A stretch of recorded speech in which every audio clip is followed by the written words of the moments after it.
তাহলে আমরা গত ক্লাসটাতে অনেকটা অংশই শেষ করে ফেলেছিলাম এসকিউএল এর, আর যেটুকু অংশ বাকি আছে চেষ্টা করবো আজকের মধ্যে কমপ্লিট করে দেওয়ার। তো আমরা সিলেক্ট, ফ্রম, হোয়ার ক্লজগুলো, ডিস্টিংক্ট, অ্যান্ড, অর, স্টেটমেন্ট সব মিলিয়ে আমরা কাজকর্মগুলো করে ফেলেছি। এরপর আমরা আরো কিছু স্টেটমেন্ট শিখবো, সেই স্টেটমেন্টগুলো কি আমরা দেখা যাক। এটা তো কতদিনের ক্লাস ছিল, মুছে দিচ্ছি এটাও মুছে দিলাম। এই আমি টেবিলটা নিয়েই কাজ করব, বেশি টেবিল তো এখানে আঁকা সম্ভব নয়, তাই আমি একটা টেবিলকে নিয়েই কাজ করবো এবং দেখাবো কিভাবে কাজ হচ্ছে। এবার ধরো কি স্টেটমেন্ট শিখবো, ইন স্টেটমেন্ট। আমরা কি কি শিখলাম, অ্যান্ড, অর, নট এগুলো হয়ে গেছে, নট হয়নি সরি, অ্যান্ড এবং অর হয়ে গেছে। এবারে ইন স্টেটমেন্ট কি কাজ করে দেখো। অ্যান্ড এর ক্ষেত্রে কি হয়, দুটো কন্ডিশনকে যদি ট্রু হয় তখনই কাজটা হয়। অর এর ক্ষেত্রে যে কোনো একটা কন্ডিশন ট্রু হলেই আমার স্টেটমেন্টটা ট্রু হবে। এখন ইন স্টেটমেন্ট কখন হয়, যখন গ্রুপের মধ্যে থেকে কোনো একটা গ্রুপের মধ্যে যে কোনো একটা অংশ হলেই আমি সেটাকে বলবো ট্রু, সেসব ক্ষেত্রে আমার ইন স্টেটমেন্ট ব্যবহার করা হয়। একটা উদাহরণ নিই, একটা প্রশ্ন করলাম যে কিরকম না, আমার এই স্টুডেন্ট ডেটাবেস থেকে সেই সমস্ত রেকর্ডগুলো দেখাও যাদের বাড়ি ধরো বালি আর বেলুড়। এরকম হতে পারতো আরো অনেক জায়গায় আছে, 15টা জায়গা আছে, 15টা জায়গা তো অ্যান্ড অর দিয়ে লেখা সম্ভব নয়। ধরো বালি, বেলুড়, আরো দু একটা জায়গা, যেগুলো আমরা জায়গাগুলোতে কোন কোন স্টুডেন্ট এসছে তাদের শুধু নামটা আমি জানতে চাই। তাহলে আমার এখন প্রশ্নটা কি করলাম, সেই সমস্ত স্টুডেন্টের রেকর্ডগুলো দেখাও। রেকর্ড মানে কি, তাহলে SCLECT, select star from student table, STUDENT, student table হয়ে গেল। আচ্ছা, এক্ষেত্রে তাহলে কি হবে না, হোয়ার অ্যাড্রেস। এবারে কি স্টেটমেন্ট আছে, এখানে ধারে লিখতে পারতাম আমি, কিন্তু আমি লেখার জায়গা নেই বলে তলায় লিখছি। অ্যাড্রেস ইন কোন কোন জায়গায় না, বালিতে হতে পারে, কমা বেলুড়, ব্র্যাকেট শেষ সেমিকোলন। তার মানে বালি এবং বেলুড়ে সেই সময় যাদের অ্যাড্রেস বালি এবং বেলুড়, সেই সমস্ত স্টুডেন্টের সমস্ত ইনফরমেশন দেখিয়ে দেবে। তাহলে বালি এবং বেলুড়ে কোনটা আছে, এই রেকর্ডটা আছে বালির, এই রেকর্ডটা আছে বালির, তার মানে কি এইটা দেখাবে, এই রেকর্ডটা দেখাবে, এই রেকর্ডটা দেখাবে বেলুড়, এই রেকর্ডটা দেখাবে, এই রেকর্ডটা দেখাবে, এই ডাউনলোডটা বাদ চলে যাবে। অর্থাৎ কি, ইন দিয়ে আমি একটা, দুটো, তিনটে, চারটে যে কটা দরকার, যে অ্যাড্রেসের ওই অ্যাড্রেস ডোমেনটার মধ্যে থেকে পার্টিকুলার কিছু কিছু ভ্যালু আমি ধরো চাইছি যে এই ভ্যালুগুলো থাকলে আমাকে রেকর্ডগুলো দেখাও। সেক্ষেত্রে আমাদের কি স্টেটমেন্ট ব্যবহার করা হবে, ইন স্টেটমেন্ট। আশা করি কথাটা বোঝা গেল।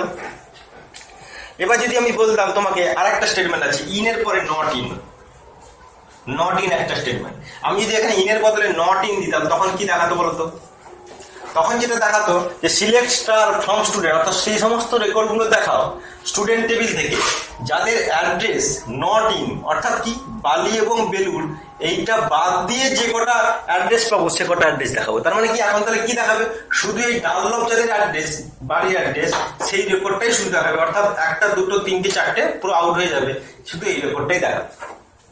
তাহলে আমি ক্লিয়ার করতে পারলাম in statement, non in statement কি কি কাজে ব্যবহার করা হয়। যদি এখানে ধরো এই ডোমেনটা অ্যাড্রেস, যে ডোমেনটা বালি, বেলুড়, ডানলপ, তারপরে ধরো তোমাদের ওখানে কি কি বেলানগর, এরকম প্রচুর জায়গা আছে, সাপুইপাড়া, ঘোষপাড়া, বিভিন্ন জায়গা আছে, এর মধ্যে থেকে কয়েকটা অংশ আমি চাই, তাহলে সেগুলোর ক্ষেত্রে কি লিখবো, ইন দিয়ে সেই কটা অ্যাড্রেস লিখলেই হবে। আবার সেই কটা বাদ দিয়ে যদি অন্য কোনো অ্যাড্রেস চাই, নট ইন দিয়ে দেবো। আশা করি আমি ইন এবং নট ইনটাকে ক্লিয়ার করতে তোমাদের পেরেছি। যদি কোনো প্রশ্ন থাকে নিশ্চয়ই তোমরা প্রশ্ন করবে, সেই প্রশ্নের উত্তর আমি তোমাদেরকে দিয়ে দেবো, বা তোমরা বইটা যদি দেখো, বইতে যে এক্সাম্পলগুলো দেওয়া আছে তাহলেও তোমাদের জিনিসটা ক্লিয়ার হয়ে যাবে। এবার আসছে between. In statement, not in statement গেল, এবারে বিটুইন, BTWEEN। বিটুইন দেখো কথার মাধ্যমে বোঝা যাচ্ছে যে কোনো একটা রেঞ্জের, অর্থাৎ ভ্যালু যদি এই রেঞ্জ থেকে এই রেঞ্জের মধ্যে থাকে তখন আমরা বিটুইন কথাটা ব্যবহার করি, তাই তো। ফর এক্সাম্পল একটা উদাহরণ নিই, আমি বললাম সেই সমস্ত রেকর্ডগুলো দেখাও যারা 400 থেকে 600-র মধ্যে, টোটাল মার্কসটা যাদের 400 থেকে 600-র মধ্যে, সেই সমস্ত স্টুডেন্টের শুধু রেকর্ডগুলো দেখাও। তাহলে কি হবে, select star from student where marks. এবারে কি হবে, বিটুইন। এটা কিন্তু এই এক লাইনে লিখতে হতো, আমি লেখার জায়গা নেই বলে এখানে লিখছি, BTWEEN, বিটুইন বিটুইন কি হবে, কত থেকে কতর মধ্যে বললাম, 400 থেকে 600 মধ্যে, তাহলে 400 and 600।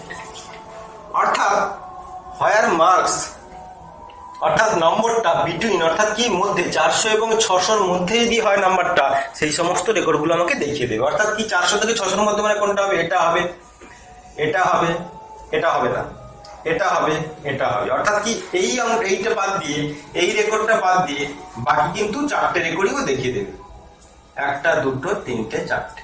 তোমার স্টেটমেন্টটা লেখার স্ট্রাকচারটা কিরকম, সিলেক্ট স্টার ফ্রম স্টুডেন্ট হোয়ার, যে অ্যাড্রেসের উপর আমি কন্ডিশনটা সেট করছি মার্কস বিটুইন, অর্থাৎ মধ্যে, কত থেকে কতর মধ্যে, 400 and 600। এখানে কিন্তু ভালো করে মাথায় করে রাখো, মাথায় রাখবে যে অ্যান্ড স্টেটমেন্টে কিন্তু কাজটা আলাদা, বিটুইনে 400 and 600 এই অ্যান্ড কথাটাই ব্যবহার করতে হবে। এখানে কিন্তু অ্যান্ড অর এর কোনো গল্প নেই যে এখানে অ্যান্ড ব্যবহার করা যায় কিনা, অর ব্যবহার করা যায় কিনা, এই প্রশ্নগুলো আসবে না এখানে। তার স্টেটমেন্টের স্ট্রাকচারটা এরকম, বিটুইন দিলে দুটো রেঞ্জের মাঝখানে তোমাকে অ্যান্ড ব্যবহার করতে হবে, যে এই রেঞ্জ থেকে এই রেঞ্জ এর মাঝখানে অ্যান্ড কথাটা তোমাকে লিখতেই হবে বিটুইন যদি তোমার থাকে। এবারে সেটার ক্ষেত্রে কি হয়েছিল, হোয়ার কন্ডিশন দিয়ে সেখানে কিন্তু কোনো বিটুইন ছিল না, অ্যান্ড কন্ডিশন ছিল, অর কন্ডিশন ছিল। ফলে এই জায়গাটাতে একটু মাথায় ভালো করে ক্লিয়ার করে রাখতে হবে যে বিটুইন থাকলে কিন্তু এখানে সবসময় অ্যান্ড বসবে, অন্য কখনো ভাবে অর আসতে পারে না। তাহলে বোঝাতে পারলাম যে কি করে হচ্ছে এই বিটুইন স্টেটমেন্টটা কাজ করে। তাহলে ইন, নট ইন, বিটুইন আমরা কমপ্লিট করলাম। এবারে দেখা যাক কি হয়, এবারে কি স্টেটমেন্ট আছে, এবারে যে স্টেটমেন্ট আছে সেটা হচ্ছে লাইক স্টেটমেন্ট। এটা একটা খুব গুরুত্বপূর্ণ স্টেটমেন্ট, এটা প্রায় পরীক্ষায় আসে। লাইক কথার অর্থ হচ্ছে মতো, সিমিলারিটি বোঝা লাইক। এখানে লাইক স্টেটমেন্ট ব্যবহার করতে গেলে আগে আমাকে দেখতে হবে দুটো জিনিস মাথায় রাখতে হবে। তোমাদের বইতে দেখবে পার্সেন্টেজ বলে একটা কথা ব্যবহার হয়, আর এরকম একটা সিঙ্গেল ক্যারেক্টার ব্যবহার হতে পারে। এবার অনেক ক্ষেত্রে অনেক বইতেই পার্সেন্টেজ এবং এই ক্যারেক্টারটা ব্যবহার করেছে, অনেক জায়গাতে এমএস অ্যাক্সেসে যেটা ব্যবহার হয় সেটা ব্যবহার করেছে স্টার আর হচ্ছে জিজ্ঞাসা চিহ্ন। এই দুটোই হচ্ছে কি ব্যবহার করা হয় কিসের জন্য, wild card character, wild card character, এগুলো সবই হচ্ছে wild card character, wild card character বলে এদেরকে, CTER। এখন এই যে এদেরকে ওয়াইল্ড কার্ড ক্যারেক্টার বলে, লাইক শিখতে গেলে আগে তোমাকে ওয়াইল্ড কার্ড ক্যারেক্টারগুলো জানতে হবে। আমরা অনেক সময় বইতে দেখতে পাবো কি পার্সেন্টেজ আছে অথবা এবং হাইফেন আছে, অথবা স্টার আর সিঙ্গেল ক্যারেক্টার সাইন আছে। এই পার্সেন্টেজ বা স্টার এটা রিপ্রেজেন্ট করে কি বলতো, এইটা রিপ্রেজেন্ট করে অল, আর এইটা যেটা রিপ্রেজেন্ট করে অর্থাৎ আন্ডারস্কোর অথবা সিঙ্গেল ক্যারেক্টার, এটা নিজে করে single character, all character, CHARACTER, আর এটা রিপ্রেজেন্ট করে সিঙ্গেল ক্যারেক্টার। এখন আমি আমার এই বইয়ের ক্ষেত্রে পার্সেন্টেজ এবং আন্ডারস্কোর দেওয়া আছে বলে আমি ওটাই ব্যবহার করছি। তোমাদের কোনো বইতে যদি স্টার এবং এই জিজ্ঞাসা চিহ্ন এক্সক্লেমেটরি বলছি মানে কোশ্চেন মার্ক থাকে, তাহলে কিন্তু ঘাবড়ানোর কিছু নেই, ওই জিনিসটা একই জিনিসই রিপ্রেজেন্ট করবে। পার্সেন্টেজ বা স্টার মানে হচ্ছে অল ক্যারেক্টার, আর সিঙ্গেল এই কোশ্চেন মার্ক অথবা হচ্ছে আন্ডারস্কোর মানে হচ্ছে সিঙ্গেল ক্যারেক্টার। এবারে আসি কেমন করে বা কি জিনিসটা কখন লাগে। ধরো আমি তোমাকে প্রশ্ন দিচ্ছি এরকম ভাবে যে আমার স্টুডেন্ট টেবিল থেকে সেই সমস্ত রেকর্ডগুলো দেখাবো যাদের নামের প্রথম অক্ষর এ দিয়ে স্টার্ট, তাদেরই শুধু আমি রেকর্ডগুলো দেখাবো। তাহলে কি লিখতে হবে বলতো, সিলেক্ট স্টার, সমস্ত রেকর্ডগুলো দেখাবো বলেছি, ফ্রম স্টুডেন্ট। এবার আসছি কন্ডিশন,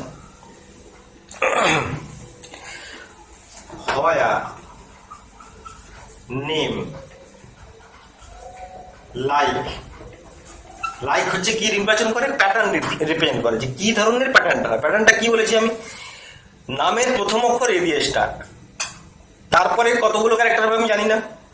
তাহলে নামের প্রথম অক্ষর যদি এরকম লাইকের পরে যদি সিঙ্গেল ক্যারেক্টার দিলাম আমি, দিয়ে কি করতে হবে না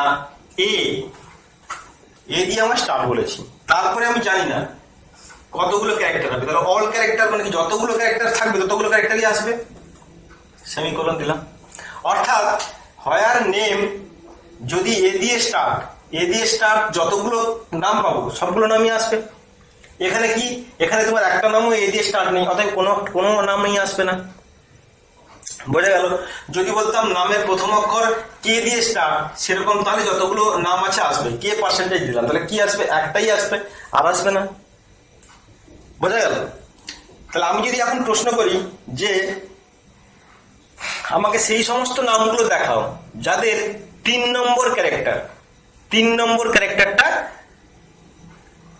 সাপোজ বললাম 3 নম্বর ক্যারেক্টারটা জে, কিংবা 3 নম্বর ক্যারেক্টারটা পি, থার্ড ক্যারেক্টার পি, এরকম যতগুলো নাম আছে সবগুলো নাম দেখাও। তাহলে এটা কি হবে, কোয়ারিটা কি হবে? 3 নম্বর ক্যারেক্টার, তার মানে কি একটা ক্যারেক্টার, দুটো ক্যারেক্টার, তিনটে ক্যারেক্টার। আমি যদি পার্সেন্টেজ আগে দিয়ে দিই তার মানে কি অল ক্যারেক্টার, কতগুলো ক্যারেক্টার আমি জানি না, কিন্তু আমি চাইছি 3টে ক্যারেক্টার, বলেই দিচ্ছি যে সরি 3 নম্বর ক্যারেক্টারটা আমার কি হবে, পি। তাহলে প্রথমে নিশ্চয়ই দুটো ক্যারেক্টার হবে, তাহলে আমাকে সিঙ্গেল ক্যারেক্টারের মতো কি লিখতে হবে এখানে, একটা সিঙ্গেল আন্ডারস্কোর ছিল আগে, দুটো আন্ডারস্কোর দিলাম, তার মানে বোঝা গেল কি এটা দুটো ক্যারেক্টার। 3 নম্বর ক্যারেক্টার পি হবে, তাহলে 3 নম্বর ক্যারেক্টারটা পি লিখলাম। তারপরে কি, তারপরে অনেক থাকতে পারে, আমাকে তো 3 নম্বর ক্যারেক্টারটা বলেছি, 3 নম্বর ক্যারেক্টারটা আমার কি হবে, পি হবে। প্রথম নয় দুটো ক্যারেক্টার, আমি সিঙ্গেল ক্যারেক্টার, এটা একটা সিঙ্গেল ক্যারেক্টার, এটা সিঙ্গেল ক্যারেক্টার, কিছু একটা থাকবে, জানি না কি থাকবে, পি থাকবে। তারপরে কি থাকবে, পার্সেন্টেজ, মানে কি কতগুলো ক্যারেক্টার পি এর পরে হবে সেটা কিন্তু আমার জানা নেই, তাহলে আমাকে লাস্টে কি লিখতে হবে, পার্সেন্টেজ দিয়ে সেমিকোলন। তাহলে এখন দেখো এই নামের মধ্যে থেকে থার্ড ক্যারেক্টার পি, দেখো এটা থার্ড ক্যারেক্টার পি না, এটা থার্ড ক্যারেক্টার পি না, এটা থার্ড ক্যারেক্টার পি আছে, এবং পি এর পরে কতগুলো ক্যারেক্টার থাকবে আমার কোনো দেখার দরকার নেই। তার মানে কি হবে, এটাতেও থার্ড ক্যারেক্টার নেই, মানে এই ডিপেজ অর্থাৎ এই রেকর্ডটা পুরোটা চলে আসবে। বুঝতে পারলাম যে সিঙ্গেল ক্যারেক্টারটা কখন ব্যবহার করব, কখন আমি অল ক্যারেক্টার কথাটা ব্যবহার করবো। বোঝা গেল? ধরো আমি এখন তোমাকে প্রশ্ন করলাম যে এরকম আমাকে সেই সমস্ত রেকর্ডগুলো দেখাও যাদের নাম,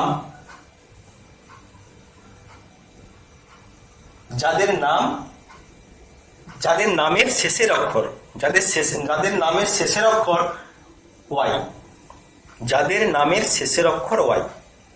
তাহলে কি হবে, শেষের অক্ষরটা ওয়াই, আমি তো প্রথম অক্ষর কতগুলো হবে জানি না, তাই তো? তার মানে কি আমাকে কি করতে হবে, প্রথমে কতগুলো, আমাকে কোনো বলে দেয়নি স্পেসিফিক যে কতগুলো ক্যারেক্টার আছে, নামটা কতগুলো ক্যারেক্টার দিয়ে তৈরি, শুধু বলেছে শেষের অক্ষর ওয়াই হবে। তার মানে ওয়াই আমাকে থাকতেই হবে এবং সেটা শেষ অক্ষর করতে হবে। তাহলে কি হবে, পার্সেন্টেজ, কতগুলো ক্যারেক্টার আমি জানি না যেহেতু সেখানে পার্সেন্টেজ লিখলাম, শেষে থাকবে ওয়াই, এবং ওয়াই এর পরে কিন্তু আর কিচ্ছু থাকবে না, ওয়াই শেষ ক্যারেক্টার, আমি জেনে গেছি ওয়াইটা আমার শেষ ক্যারেক্টার। তাহলে ওয়াই এর আগে অনেক কিছু থাকতে পারে নামের শেষে, নামের প্রথমের দিকে, কিন্তু শেষে কিন্তু একটা ওয়াই থাকবে, এবং তার পরে কিন্তু কোনো ক্যারেক্টার থাকবে না, সেই নয় পরে পার্সেন্টেজও লিখিনি আর কিন্তু কোনো আন্ডারস্কোরও লিখিনি। আশা করি এই ধরনের প্রশ্ন একটা পরীক্ষা হলে আসবেই আসবে, যে কোনো কোয়ারি তোমাদের যখন প্রশ্ন আসবে এসকিউএল থেকে এই ধরনের একটা প্রশ্ন আসবেই। ফলে এই লাইক স্টেটমেন্ট দিয়ে পার্সেন্টেজ এবং ওয়াইল্ড কার্ড ক্যারেক্টার যেগুলো আছে, ধরো পার্সেন্টেজ হতে পারে আর আন্ডারস্কোর দিয়ে লিখতে পারো, কিংবা স্টার আর কি বললাম কোশ্চেন মার্ক, এটা দিয়ে তোমরা লিখতে পারো, দিয়ে তোমরা কিন্তু কমপ্লিট করবে। এটা কিন্তু পরীক্ষা হলে একটা আসবেই আসবে, এক্সাম্পলগুলো দেখবে এবং তারপরে যদি বুঝতে না পারো আমাকে কিন্তু প্রশ্ন করে নেবে, কারণ এখান থেকে প্রশ্ন আসবে না এরকম কোনো বছর হয়নি। ফলে এই জায়গাটা তোমরা একটু ভালো করে পড়ে নেবে। তাহলে আমরা লাইক কমপ্লিট করলাম, এরপরে আসছি লাইকের পরে কি আছে আর, আচ্ছা লাইকের পরে আরো দুটো ক্লজ আমাদের সিলেবাসে আছে, অর্ডার বাই আর গ্রুপ বাই। এখন অর্ডার বাইটা প্রথমে করে নিই, তারপরে আমি আসছি গ্রুপ বাইটা। আচ্ছা গ্রুপ বাইটাই আগে করে নিই। গ্রুপ বাই, গ্রুপিং কথার অর্থ কি, গ্রুপ। ধরো বললাম তোমাদের 11-এর সব ছাত্র আছে, এর মধ্যে বললাম এ সেকশন একটা গ্রুপ, বি সেকশন একটা গ্রুপ, এটা সায়েন্সের গ্রুপ, এটা আর্টসের গ্রুপ, এটা কমার্সের গ্রুপ। তাহলে আমি যখন ডিসপ্লে করবো কোনো কিছু রেকর্ড, তখন যদি আমাকে এই গ্রুপিং করতে হয়, আমার তো ডেটাগুলো তো হাপাজারলি থাকবে, arts section, arts, science, commerce, যে যখন এসে ডেটাগুলো ঢোকানো আছে, কিন্তু আমাকে গ্রুপিং করতে হতে পারে। তাহলে সেই গ্রুপিংটা যে করবো আমি, গ্রুপিং এর ক্ষেত্রে যে স্টেটমেন্ট ব্যবহার করা হয় তার নাম কি, group by. Group by.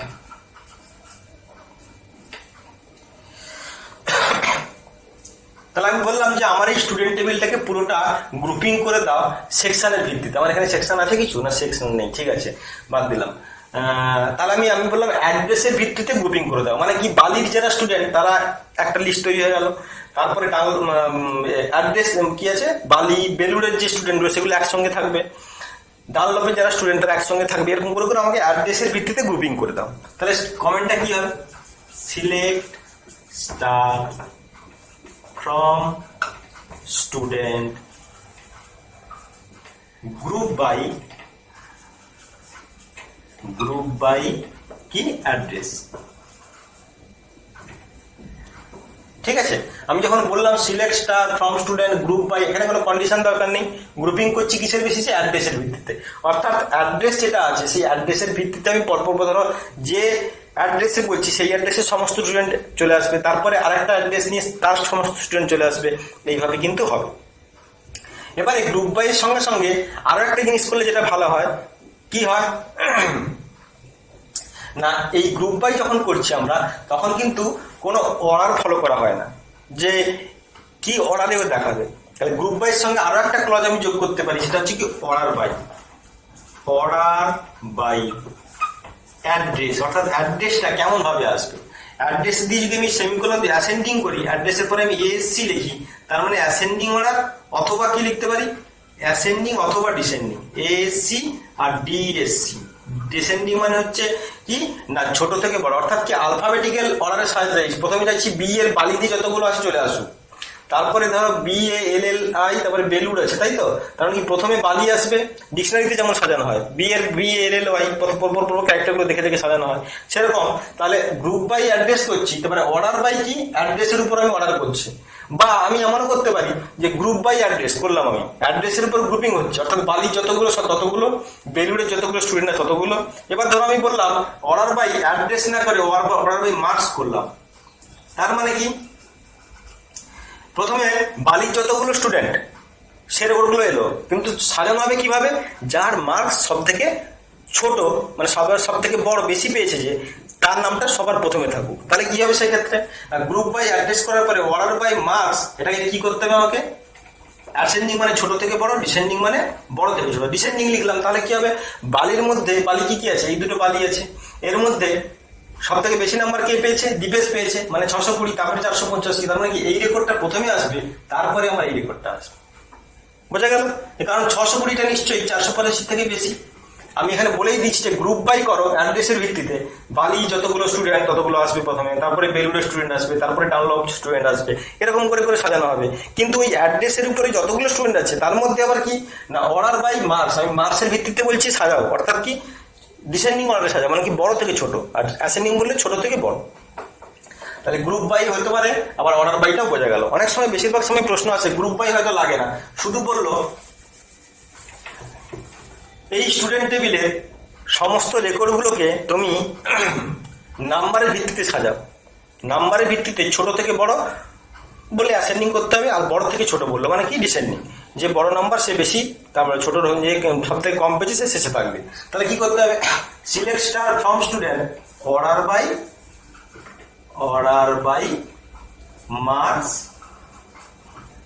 DSC, অর্থাৎ কি ডিসেন্ডিং, মার্কসটাকে ডিসেন্ডিং অর্ডারে সাজাও। তার মানে সবার প্রথমে কি আসবে, তাহলে এই রেকর্ডের 620, মানে এই রেকর্ডটা সবার প্রথমে আসবে, 620 পরে কি আসবে 585 আসবে, মানে এই রেকর্ডটা আসবে, তারপরে কি 485, মানে এই রেকর্ডটা আসবে। এই যেভাবে 620, তারপরে 585, তারপরে 560, তারপরে 485, তারপরে 388, এইভাবে পরপর রেকর্ডগুলোকে পরপর দিয়ে যাবে, এইভাবে তোমাকে আউটপুটটা দেখাবে। তাহলে আমরা কি কি শেষ করলাম, গ্রুপ বাই শেখালাম, অর্ডার বাই শেখালাম, এই জায়গাগুলো তোমরা পরীক্ষা হলে যেহেতু আসে, বিশেষ করে লাইক এবং অর্ডার বাই এই দুটো দিয়ে তোমাদের প্রায় পরীক্ষা হলে আসে, এবং গ্রুপ বাইটা তোমরা জেনে নেবে যে কিভাবে গ্রুপিং করানো হয়, গ্রুপিংটা কেমন করে করানো হয় সেটা তোমাদেরকে বোঝালাম। এইটুকু মোটামুটি তোমাদের সিলেবাসে আছে। এছাড়া অল্প কয়েকটা জিনিস আছে, সেগুলো আসতে দেখি না, তবু আমি দু একটা জিনিস করিয়ে রাখছি।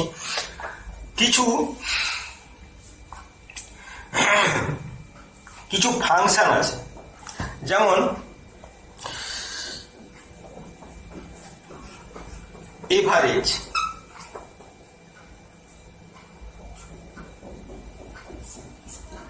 এই ফাংশনটা আছে। এই যে কিছু এগ্রিগেট ফাংশন বলা হয়, এগুলোকে কি বলা হয়, এগ্রিগেট ফাংশন। আচ্ছা এগুলো মুছে দিই, এটা মুছে দেওয়ার পরে বলছি। কিছু আছে এগ্রিগেট ফাংশন, এজিজি আর এগ্রিগেট ফাংশন আসতে দেখি না, তবু আসি মানে তোমাদের পড়ার জন্য বলছি। এভারেজ, সাম, ঠিক আছে, এগুলো বিভিন্ন হচ্ছে হচ্ছে তোমার কি এগ্রিগেট ফাংশন। এগুলো সাধারণত কি না ওই সিলেক্ট যে স্টেটমেন্ট, সেই স্টেটমেন্টে যে ফিল্ডগুলো নিয়ে কাজ করছি সেই ফিল্ডের উপরেই ব্যবহার হয়। কি করে হয়, আমি সাপোজ আমি তোমাদের জানতে চাইলাম যে কিরকম, তোমাদের আমি দেখিয়ে দিই যে আমাদের বালি যে স্টুডেন্টের গ্রুপটা আছে তাদের এভারেজ নাম্বারস কেমন পেয়েছে আমি জানতে চাই। এভারেজ নাম্বারস, যে এভারেজ তাদের যে গড়টা পেয়েছে, অর্থাৎ কি ধরো বালিতে আমার যত স্টুডেন্ট হচ্ছে আমার এখানে স্কুলে পড়ে বা তাদের যে মার্কস পেয়েছে তাদের এভারেজ, তাদের কেমন, তাদের স্ট্যাটাস, যে এভারেজ মার্কস তারা কেমন পেয়েছে। তাহলে কি লিখতে হবে দেখো, সিলেক্ট এভিজি হচ্ছে ফাংশন, এগ্রিগেট ফাংশন, ব্র্যাকেটে কোন ফিল্ডের উপর করব, মার্কস ফিল্ডের উপরে। Average marks, select average marks from কোন table, student table, group by কিসের উপরে, নিশ্চয়ই অ্যাড্রেসের উপরে করতে হবে আমাদের। তাহলে দেখো কি হচ্ছে না গ্রুপ বাই অ্যাড্রেস, অর্থাৎ অ্যাড্রেস যাদের বালি তাদের স্টুডেন্টগুলোকে একসঙ্গে গ্রুপিং করলো, বেলুড়ে গ্রুপিং করলো, এরকম করে গ্রুপিং করলো। গ্রুপিং করার পরে আমাকে কি দেখাবে না এভারেজ মার্কস, অর্থাৎ কি ওই গ্রুপিং করার পরে তাহলে এই প্রত্যেকটা গ্রুপের জন্য, এই বালি গ্রুপটার জন্য তাদের এভারেজ অর্থাৎ গড় মার্কস, এবার যতগুলো স্টুডেন্ট আছে তাদেরকে যতগুলো মার্কসটাকে যোগ করবে, যোগ করে তাকে কি ততগুলো স্টুডেন্টদের ভাগ করবে, যে গড় নাম্বারটা আমাকে দেখিয়ে দেবে। আউটপুটটা কেমন আসবে তাহলে, আউটপুটটা এরকম আসবে, বালি তার গড় মার্কসটা কত চলে আসবে, তারপরে ধরো বেলুড় তার গড় মার্কসটা কত চলে আসবে, ডানলপে যতজন পড়ে তাদের গড় মার্কস কত, এইভাবে কিন্তু দেখিয়ে দেবে। ঠিক তেমনি ভাবে সাম করলেও আমরা পুরো যোগফলটা পেয়ে যেতে পারি যে ওই জায়গাকার ছেলেরা সব থেকে কত ম্যাক্সিমাম পেয়েছে। সাধারণত এই এগ্রিগেট ফাংশনের ক্ষেত্রে, এগ্রিগেট ফাংশন মানে কি, এগ্রিগেট কথার অর্থই হচ্ছে অনেকটা জায়গার উপর স্ট্যাটিস্টিক্স তৈরি করা, ঠিক আছে, অর্থাৎ কি অনেকগুলো স্টুডেন্টের উপর, অনেকগুলো রেকর্ডের উপর কোনো স্ট্যাটিস্টিক্স তৈরি করা। সেক্ষেত্রে বেশিরভাগ ক্ষেত্রে আমরা কিন্তু এই গ্রুপ বাই স্টেটমেন্টটাকে ব্যবহার করতে হবে। বেশিরভাগ ক্ষেত্রে, সবসময় যে লাগবে তা বলছি না, কিন্তু বেশিরভাগ ক্ষেত্রেই লাগবে। আমি এই এগ্রিগেট ফাংশন নিয়ে আমি একটা কনসেপ্ট তোমাদের তৈরি করে দিলাম, সব বইতে পাবে কিনা আমি বলতে পারবো না যে এগ্রিগেট ফাংশন দিয়ে উদাহরণ দেওয়া আছে কিনা, আর সাধারণত দেখিনি পরীক্ষা হলে আসতে।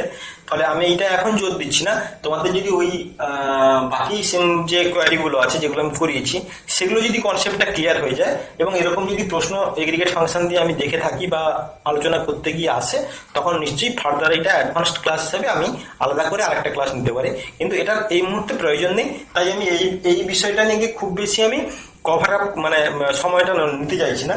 এই জায়গাটা যদি কখনো প্রয়োজন হয় তখন আমি নিশ্চয়ই তার জন্য আলাদা করে ক্লাস দিয়ে দেবো, যদি আমি দেখি খুব বেশি প্রশ্ন এসেছে। কিন্তু আমি কোনোদিন দেখিনি প্রশ্ন আসতে, খুব অল্প একবার দুবার হয়তো টেস্টে প্রশ্ন আসতে দেখেছি, বা আমাদের ক্ষেত্রে আগে যখন প্রশ্ন বাইরে থেকে নেওয়া হতো তখন হয়তো দেখেছি, কিন্তু এমনি পরীক্ষার ক্ষেত্রে এই এভারেজ আসে। তবে যদি আমার ফার্দার আমারও যদি কোনো ভুল হয়ে থাকে প্রশ্নপত্র যখন আলোচনা করবো তখন আমি একবার দেখে নেবো, যদি আসে তখন আরেকবার ফার্দার আলোচনা করা যাবে। তার জন্য ছোট একটা ভিডিও তৈরি করে নিলেই হলো, সেটা দিয়ে তোমাদেরকে বুঝিয়ে দেবো।